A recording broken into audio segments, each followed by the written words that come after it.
तो अगर हम अमेरिका के बड़े थिंक टैंक CFR यानी काउंसिल ऑन फॉरेन रिलेशंस की हालिया रिपोर्ट की माने तो इस साल 2026 में पाकिस्तान और अफगानिस्तान के बीच सैन्य टकराव के और ज्यादा बढ़ने की पूरी संभावना है। लेकिन क्या सच में पाकिस्तान एक बड़ी जंग लड़ सकता है? तो जरा दोनों देशों की सैन्य ताकत और ग्राउंड रियलिटी की तुलना करते हैं। कागजों पर देखें तो पाकिस्तानी सेना बहुत बड़ी है। पाकिस्तान के पास करीब 6,50,000 एक्टिव सैनिक हैं। उनके पास fighter jets, modern tanks, ballistic missiles और सबसे बड़ी बात परमाणु हथियार है।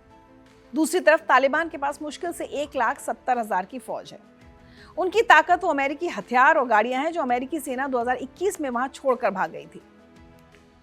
तालिबान के पास फाइटर जेट्स या एयरफोर्स जैसी कोई चीज नहीं है।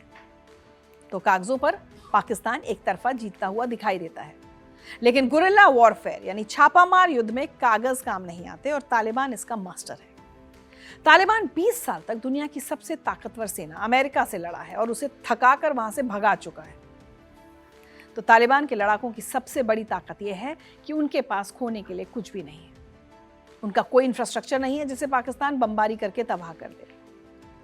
लेकिन पाकिस्तान के पास खोने के लिए बहुत कुछ है और यहां पाकिस्तान की दुखती रग सामने आ जाती है, और वो है उसकी डूबती हुई अर्थव्यवस्था। पाकिस्तान इस वक्त सबसे बुरे आर्थिक संकट से गुजर रहा है। देश पर विदेशी कर्ज 260 अरब डॉलर से ज्यादा का हो चुका है। पूरा देश IMF की 7 अरब डॉलर की खैरात पर जिंदा है।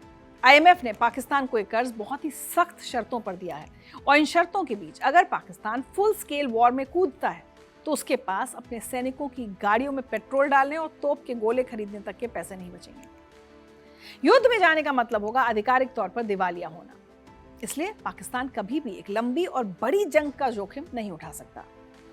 एक्सपर्ट्स का मानना है कि पाकिस्तान केवल छुटपुट एयर स्ट्राइक्स करके अपने देश की आवाम को दिखाना चाहता है कि वो कुछ कर रहा है, लेकिन असल में वो एक ऐसे दलदल में फंस चुका है जहां आगे कुआं और पीछे खाई है।